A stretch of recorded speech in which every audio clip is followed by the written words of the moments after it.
Chapter 4. When Sanballat heard that we were rebuilding the wall, he became angry and was greatly incensed. He ridiculed the Jews, and in the presence of his associates and the army of Samaria he said, "What are those feeble Jews doing? Will they restore their wall? Will they offer sacrifices? Will they finish in a day? Can they bring the stones back to life from those heaps of rubble, burned as they are?" Tobiah the Ammonite, who was at his side, said, "What are they building? Even a fox climbing up on it would break down their wall of stones." Hear us, our God, for we are despised.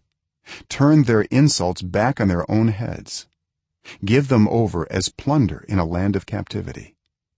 Do not cover up their guilt or blot out their sins from your sight, for they have thrown insults in the face of the builders. So we rebuilt the wall till all of it reached half its height, for the people worked with all their heart. But when Sanballat, Tobiah, the Arabs, the Ammonites, and the people of Ashdod heard that the repairs to Jerusalem's walls had gone ahead and that the gaps were being closed, they were very angry. They all plotted together to come and fight against Jerusalem and stir up trouble against it. But we prayed to our God and posted a guard day and night to meet this threat.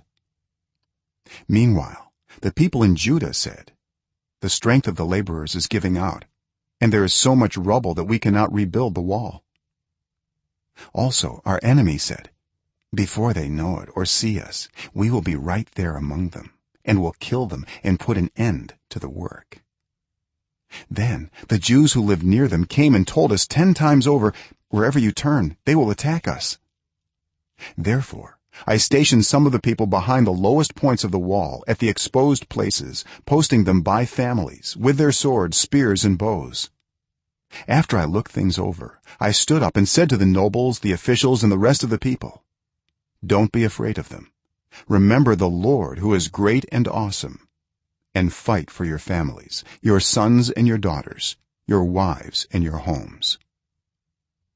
When our enemies heard that we were aware of their plot and that God had frustrated it, we all returned to the wall, each to our own work. From that day on, half of my men did the work, while the other half were equipped with spears, shields, bows, and armor. The officers posted themselves behind all the people of Judah who were building the wall. Those who carried materials did their work with one hand and held a weapon in the other, and each of the builders wore his sword at his side as he worked. But the man who sounded the trumpet stayed with me. Then I said to the nobles, the officials, and the rest of the people, "The work is extensive and spread out, and we are widely separated from each other along the wall. Wherever you hear the sound of the trumpet, join us there. Our God will fight for us." So we continued the work, with half the men holding spears, from the first light of dawn till the stars came out. At that time I also said to the people, "Have every man and his helper stay inside Jerusalem at night, so they can serve us as guards by night and as workers by day." Neither I nor my brothers nor my men nor the guards with me took off our clothes.